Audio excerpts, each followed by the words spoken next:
This BBC podcast is supported by ads outside the UK. History This Week, February 1905. A quiet morning at the rail yard until the ground gives way. An entire locomotive is swallowed whole. It is another setback for an audacious project to tunnel under the Hudson River. And today, 115 years later, these tunnels are a national emergency waiting to happen. Listen to History This Week from the History Channel, wherever you get your podcasts. Hello and welcome to You're Dead to Me, the Radio 4 comedy podcast that takes history seriously. My name is Greg Jenner. I'm a public historian, author and broadcaster, and today we are joining a trading caravan and trekking all the way back to the 18th century to learn about Indian political and cultural life in this particular period. And to help us, we have two very special guests in History Corner. He's Associate Professor of the History of Early Modern and Colonial India at UCL. He's a historian of economic and material life in early modern India with a special interest in trade. You might have read one of his wonderful books, India and the Silk Roads, or India and the Early Modern World. It's Dr Jagjeet Lally. Welcome, Jagjeet. Hi, Greg. Delighted to have you here. And in Comedy Corner, he's a comedian, presenter and podcaster. You've seen him all over the TV on The MASH Report, QI, Mock the Week, Live with the Apollo, the best ever series of Taskmaster, no arguments. He's also the co-host of Pod Save the UK and a frequent guest on the Bugle podcast and Radio 4's News Quiz. He's very busy, and you might have seen one of his award-winning stand-up shows, including his most recent Nish Don't Kill My Vibe. It's Nish Kumar. Welcome, Nish.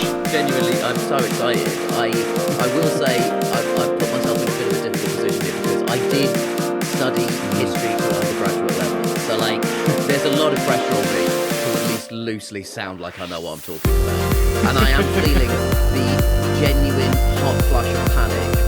Just for the benefit of listeners, there's a circular seating arrangement and it is genuinely giving me flashbacks to feeling underprepared in history seminars. How are you on 18th century? Basically, I've got some awareness of 1857, the uprisings, and how that... Oh my God, I've got it wrong immediately. Get out, Nish. This is going to be fun. This is going to be an absolute disaster. I've got almost no knowledge of the 18th century in India. I know the white man turned up and was up to his usual malarkey. Guilty. Yeah. Okay. The only bit of it that this specific Indian history I studied, we did a bit of Mughal stuff because, the British... Warmer. In the British state education curriculum, we like to do stuff before the British turned up, just to set the scene that it was bad. And we didn't make things act that much worse in the grand scheme of things. And then I did a lot of stuff about the partition. Okay, yeah. So, what do you know?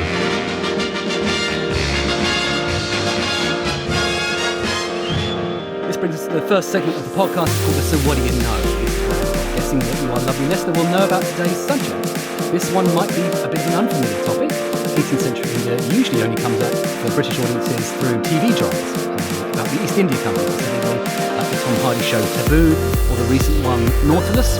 If you're a fan of Indian cinema, you've seen the films Panipat, the 1761 battle between the Marathas and the Afghan army, or there's Bashir al-Mastani, a tragic love story set in the court, or there's Kerala Varma Prasashi Raja, featuring the king of Kathiram and his fight against the East India Company. I don't know if I'm murdering these lovely words, but I'm trying my best. But what was really going on in India in this period? How big a role did the British actually play? Solutions number 2. Let's find out. Right, Jagjeet, can we start with some basics? When exactly are we talking about, and why is this such an exciting moment in Indian history? Well, I love the 18th century so much that I like to think of a really long 18th century. So longer than just 1700 to 1799. I really want everyone to get their value for money. So for me, the long 18th century probably started around the 1680s when the Mughals are expanding their empire into the south, into the Indian peninsula. We can say it probably ended around about the 1820s, maybe even the 1840s, when the last of those great post-Mughal kingdoms were conquered by the East India Company. And in between that, there's a whole lot of stuff going on. It's a really exciting time of economic and cultural change and political change. I suppose another reason why I'm interested in a long 18th century is because we think of that kind of time period when we think about British history. So Britain from the Glorious Revolution through to the Industrial Revolution or Queen Victoria's reign. And I think that's quite a useful framing for comparison to what's going on in India. And one final reason why I like this long 18th century is because we associate that period with the Enlightenment, with coffee houses, all kinds of new material culture. And a lot of that stuff is going on in India too. It helps to think about all of that, I think. Okay, so we've got our sort of our frame of reference. We've done a Mughals episode before, and if you want to listen to that, you can. It's a good one. But by the 1700s, they were in trouble, Jagjeet. Yeah, it's definitely a bit of a turning point compared to what came before. So a bit of a recap, since you need to fill in some of the blanks. 100%. The founder of the Mughal Empire, he's born in Central Asia, and he's a descendant of both Genghis Khan and Timur, or Tamerlane, as some people might know him, these two great world conquerors. His name is Babur, and he defeats the sultans of Delhi to establish what we call the Mughal Empire in North India in 1526. The empire basically grows in fits and starts through to about the end of the 17th, early 18th century, to the death of the sixth emperor, Aurangzeb. We used to talk about decline quite a lot, and what historians have really tried to emphasize is that there's a process of change and transformation that occurs after the empire starts to retreat territorially. Okay. The Emperor Aurangzeb, he dies, and there's a period of factionalism at court. There's a lack of clear leadership, and that's when I think the imperial centre starts to lose a grip over some of the outlying provinces. So we've got various independent states throughout India, because as the Mughals sort of retrench, not necessarily decline, but as they, their territories reduce, perhaps. So we've got independent states in Bengal, we've got Awadh, we've got Hyderabad, we've got Sikhs in Punjab. Let's talk about one of the rising powers then. This would be the Maratha in the Deccan Peninsula. That's in a sort of centre of the Indian subcontinent. They've got a leader by the name of Shivaji. Shivaji, like many people of many different faiths in this period, serves masters of other faiths. Right, yeah. These kinds of distinctions between different religious groups are being made in this period, but they're maybe not as hard and rigid as they've become today. Yeah, right. So we can kind of look back and we can sort of over-determine these kinds of religious conflicts. That's not to say that there aren't religious conflicts, but these religious boundaries are becoming ossified in this period. When the Mughals start moving into the south, into the Deccan, they start trying to expand their empire into the peninsula. Shivaji thinks this might be a good moment for him, so he tries to sort of broker an agreement with the Mughals. But I don't think the Mughals take him perhaps as seriously as they should have taken him. And I think that's where one of the falling outs happens. Wouldn't be the first time that the Mughals think of outsiders in this manner. I mean, they write about the Afghans in this way. They write about various groups who, over the 18th century, are coming to power in and around Delhi. They see them as sort of people who are outside of the Mughal order, who people are uncivilized or a bit rough around the edges. In the end, it doesn't really matter, because what Shivaji does is he has himself coronated as a king. And in 1674, he assembles a group of Brahmin priests who perform all the necessary rituals in order to have him crowned as a Chhatrapati, a lord of the umbrella, which is kind of like a kind of lordly title. The empire is expanding, and I think the Marathas really seize the moment after Aurangzeb's death and the political instability in the imperial court, as well as the lack of clear leadership, to expand in the south. Let's talk about the Rajput Empire as well, because this is another power rising and suddenly having a good time. Where is this in the geography of India? Are we in the north? The Rajputs that most people think about when they think about the Rajputs, I'm sure lots of people are thinking about the Rajputs a lot of the time. It's like the Roman Empire for brown people. Yeah. The ruling I just house. thought about them again. Oh my goodness! How many times today? 5 times at least. Wow, it's a slow day today. Yeah. So the grandest of all the Rajput royal houses are the ones that are in what's today Rajasthan. One of the preeminent Rajput kingdoms is Mewar, or Udaipur, which was ruled by the Sisodia dynasty. Incidentally, Udaipur is where the James Bond film Octopussy was filmed. Oh! And if you go there, you can pretty much see it on loop every single night. Excellent. One of the boldest casting choices in human history. They needed to cast an Indian. Who did they go to? One of the actors from the second biggest film industry in the world, I think, at the time? No, tennis player. The main Indian guy in Octopussy is Vijay Amritraj. He's a tennis player. As well as the Udaipur Rajput court, at Marwar, there are the Rathors, with their capital at Jodhpur, and then the Kachwahas in neighbouring Jaipur. But, Udaipur and Jaipur and Jodhpur, these are the places that lots of people go to on holiday. Yeah. They're on countless documentaries. They give us that image of royal India as sort of castles and palaces and elephants. So they are the Rajput sort of dynasties that we think of. Let's add another empire into our catalogue of empires, the Sikh Empire, which I guess is almost into Afghanistan as well. We're in northwest India now. The Sikh Empire does abut Ahmad Shah's and his descendants' kingdom. At its height, the Sikh Empire reaches towards what is now called the Northwest Frontier. But the Sikh Empire is one that's formed quite late in the 18th century, in fact, right at the end of the century, which is why I like the idea of a long 18th century. What's happening beforehand is also, I suppose, really important. So if you don't know, the Sikhs are followers of the teachings of Guru Nanak and his descendants. Guru Nanak was actually alive at the time that the first Mughal emperor came to march down to North India and conquered India from the Delhi Sultans in 1526. And after his death, the Sikhs are led by a succession of other gurus, and some of them choose to militarize the Sikhs. The Sikhs are in conflict with the Mughals, but also other powers, and sometimes amongst themselves in the early 18th century. The Sikh rulers form a number of different kingdoms of their own, based around their military units or misls. And then it's in 1799 that these misls are united by Ranjit Singh into the Sikh Empire. So it's 12 misls that combined into an empire. Yeah. So Maharaja Ranjit Singh captured Lahore in 1799. That's your big year that you wanted to sneak into the long 18th century, right? Yes, and he is alive until... Wait, what year have we snuck in? 1799, which, is right at the tail end. But he keeps... come on, that's in the century. It's like when a movie comes out in 1989, you're like, it's an 80s movie. It's an 80s movie. Sure, but he keeps ruling for ages, right? Yeah, he dies in 1839. And his descendants are also on the throne for a couple more years. But that's when the East India Company sort of swoops in. And We'll get to that bit later, Jagjeet. But yeah, he's sort of rules for almost four decades. He's kind of parallel to, I guess, almost the beginning of Queen Victoria, isn't he? He really sort of sees a huge amount of history there. And now it's time to introduce the cameo that we've all been waiting for into the story. Who am I talking about, Nish? The East India Company. Yes. The whites are here!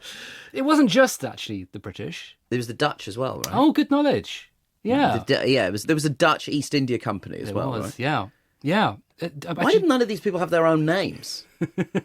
There's actually several European nations who are elbowing their way in. I mean, they're not invited in, right? So, can you sort of run us through some of them? It all began, of course, with Vasco da Gama's famous voyage to Asia. He gets to India in 1498, and a year later, he's already back in Portugal. And in the decades that follow, for much of the 16th century, the Portuguese are exploiting this new knowledge of how to get to Asia. They're creating trading enterprise that runs between Portugal and Asia. Not just India, other places too. And other Europeans want to get in on the act. So that's when a group of English merchants get together and form the East India Company in 1600. And then in the Netherlands, the Dutch East India Company is created in 1602. And then there's a whole bunch of others as well. Some of them are private enterprises, some of them are state-run enterprises, and sometimes there are things in between. One country we haven't mentioned, actually, Nish, do you want to guess another European power? Whenever you talk about European colonisers, the Belgians are always acting up. Good. The Belgians are always acting up. They're always gifting countries to their stupid kings. But I don't think there's any Belgian... I don't believe there's any Belgians that turn up in India, but obviously I could be... What's not Belgium and isn't the Netherlands? The French? There we go. Yeah, it's the French. The French are in India too, which is not just... It's not well known here in the UK. That's why they're Pondicherry. Yeah. Yeah, right. Yeah. I've been to Pondicherry, and you're like, why is this stuff in French? And you're like, why? Let's not start asking those questions, because, I got a British passport, I'm in trouble if we start pulling at the thread of why are there a European influence in different parts of India. There's also another European country that pops up, quite a surprising one. God, these people. No offence. You've already guessed Belgium, which I thought was a pretty slightly outlandish guess, but do you want to go even more unexpected? The Spanish? That's too sensible a guess, arguably. Right, yeah. Oh, it's weirder than that. I think so. What, does Luxembourg turn up for us? Dust up? Charmingly. No, Denmark. How does Denmark even get there? I mean, I'd love to know. It's a long old commute, isn't it? All the way around. Yeah, Denmark show up.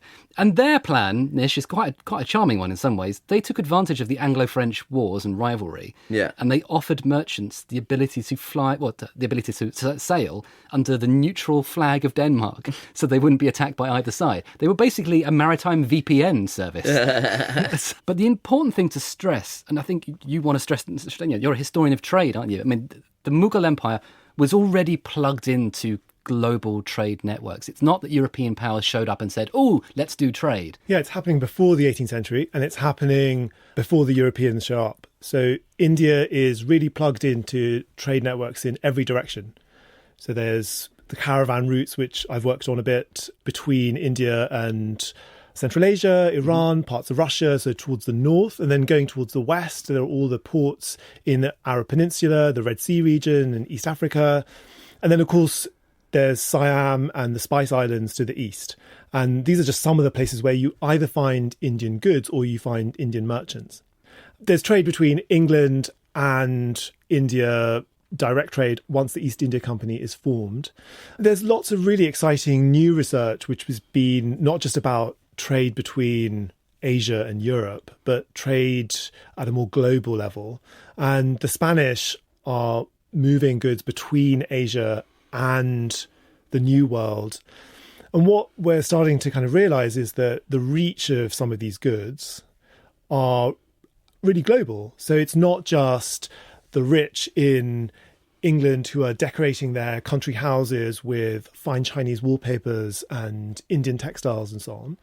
It's also this, kinds of cloth that are used in the transatlantic slave trade between Africa and the Americas. And Indian cloth is a medium of exchange in the transatlantic slave trade. But there are also fairly ordinary Mexicans who are buying Indian and Chinese goods. Amazing. Indigo's a big one, isn't it? Is that going global, indigo? Because that's a... Oh, I've got a good story about indigo. Oh, go on then. Yeah, give us your... Well, I don't know if it's a good story. No, you've got to deliver now. Oh, I know. You've given us... So indigo, it's called indigo because it comes from India. You got to go India to get it. There is an airline in India called Indigo. There is Indigo. You want indigo, you got to go Indy.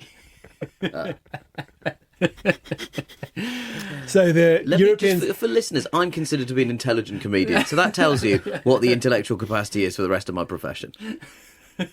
Okay, so indigo, yes. Europeans are buying indigo from India in the 17th century. It's all going great.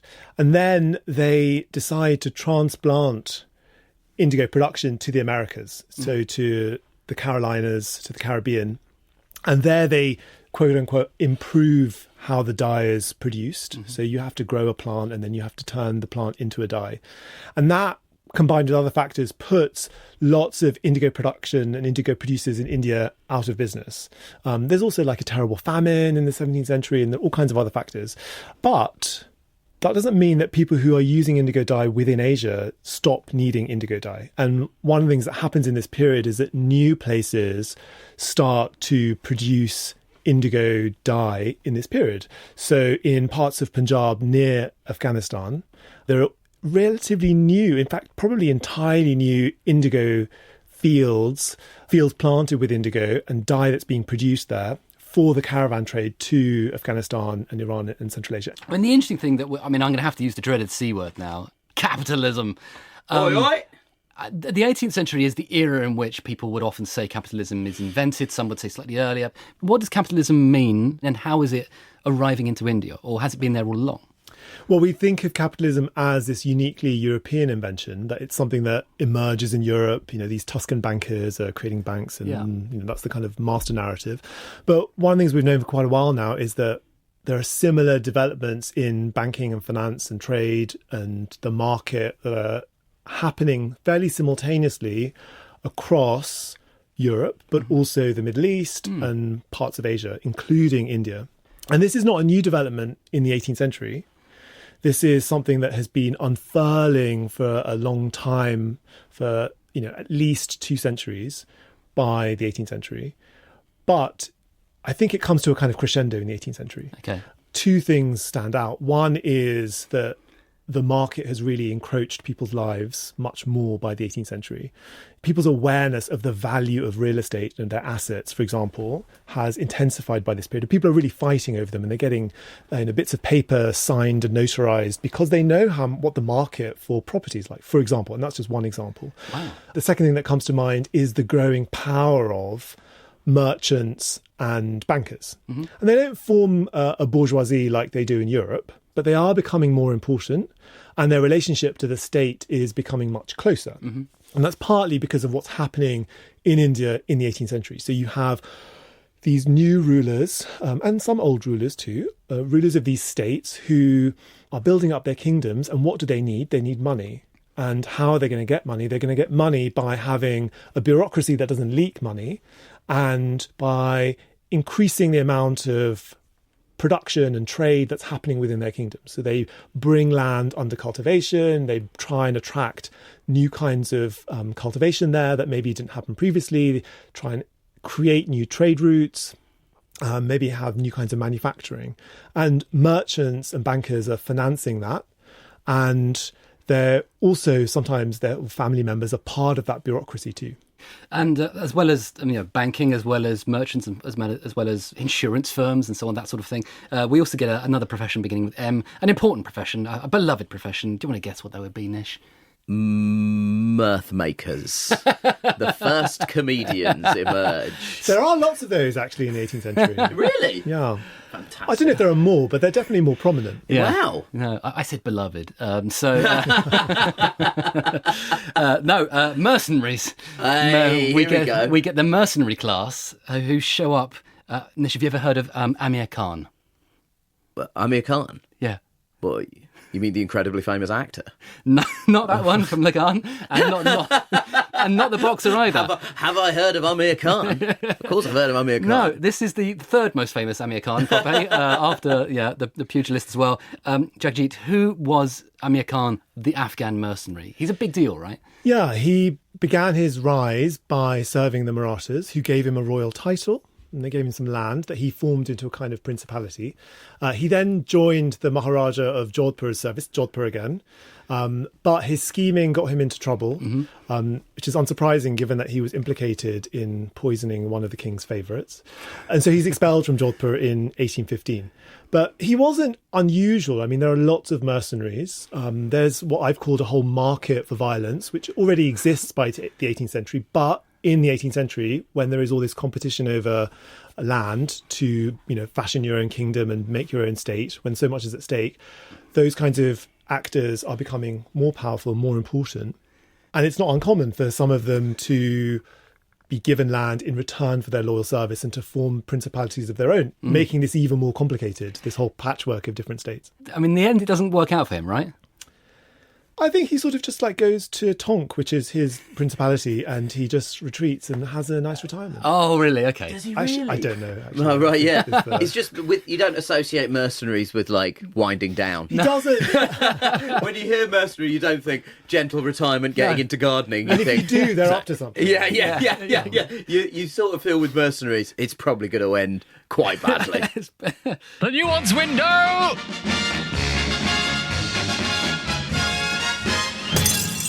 Well, it's time now for the nuance window. This is the part of the show where Nish and I pull out our paintbrushes and poetry books for 2 minutes while Dr Jagjeet takes centre stage to tell us something we need to know about India in the 18th century. My stopwatch is ready. So take it away, Dr Jagjeet. Well, I think what has become clear by now is that the 18th century was a really exciting, really dynamic time. It's full of lots of opportunities, some hazards too. But this isn't how we've always seen the 18th century. And to grasp just how much our understanding has changed, I think it pays to go back to the period itself. Now, from the point of view of Mughal writers, anyone who rocked the boat was tarred as a rebel, and often seen as being a ruffian from outside the Mughal order. Another important set of source materials we have on the 18th century are those histories that are written by men working for the East India Company after the colonial conquest had begun. And these writers had a vested interest in helping the company legitimate its new spoils. And so they portrayed the company as the font of order and peace and prosperity. That conquest would help Indians out of the chaos that supposedly reigned supreme. So these two very different groups of writers, some writing in Persian in and around the Mughal court, those writing in English on behalf of the company, gave us a very similar and very negative picture of the century. And that picture more or less persisted until around about the late 1970s, when historians started to turn their attention to all these new regional courts that we've been talking about. Now, the first part of this work was really about state building, it's about revenue management and so on. And it showed that these new rulers and their collaborators, like merchants and bankers, were creating a political order and islands of economic prosperity at a very regional level. More recent work, in the wake of the cultural turn, has focused on court culture, art, poetry, music, intellectual life, and it's shown us just how vibrant these regional centres were. What's maybe been missed in some of this is detail about the lives of fairly ordinary people and how that was changing. That kind of social history is something I've been fascinated by ever since I wrote my first book, and I'm sure the archives can tell us much more. Wonderful. 2 minutes on the dot. Well done. Wow. That was bang on. Yeah. Give a lot of lectures. 2-minute ones.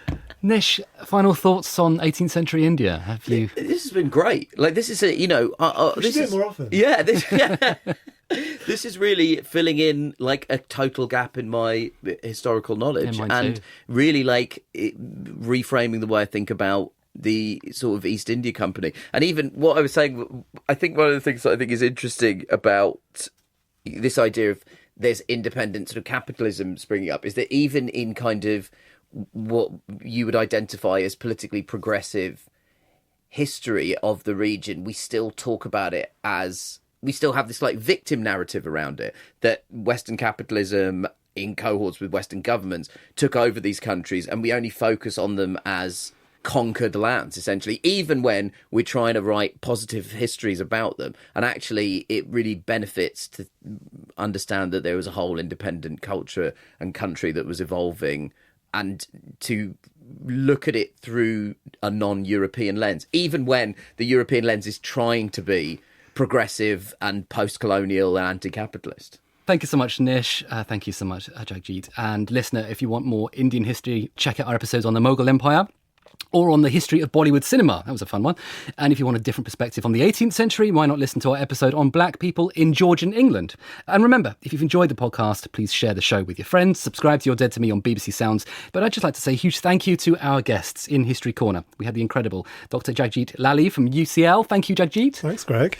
It's been an absolute hoot. And in Comedy Corner, we had the fantastic Nish Kumar. Thank you, Nish. Thank you very much for having me. It was very educational. I hope to remember some of it. And to you, lovely listener, join me next time as we shine new light on historical periods. But for now, I'm off to go and make my fortune by investing in indigo. Hopefully, I'm not hundreds of years too late. Bye! You're Dead to Me is a BBC Studios audio production for BBC Radio 4.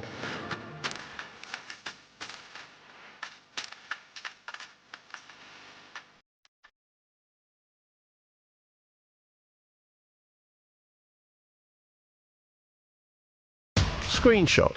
It gave me as an actress just what I was craving. They were both very mature as filmmakers. This was a film that spoke to a red state, blue state divide. I'm Mark Kermode. And I'm Melanie Jones, and we'll direct you through the intertwined worlds of film, television and streaming. In the new series, we'll look at Studio Ghibli and summer blockbusters and start with cinema's fascination with doppelgangers. Helped by the one and only Richard Ayoade. I'd quite like to meet more Norwegian Nigerians. In fact, if there's a meeting, I'll happily attend. Screenshot from BBC Radio 4. Listen now on BBC Sounds. History This Week, February 1905. A quiet morning at the rail yard until the ground gives way. An entire locomotive is swallowed whole. It is another setback for an audacious project to tunnel under the Hudson River. And today, 115 years later, these tunnels are a national emergency waiting to happen. Listen to History This Week from the History Channel, wherever you get your podcasts.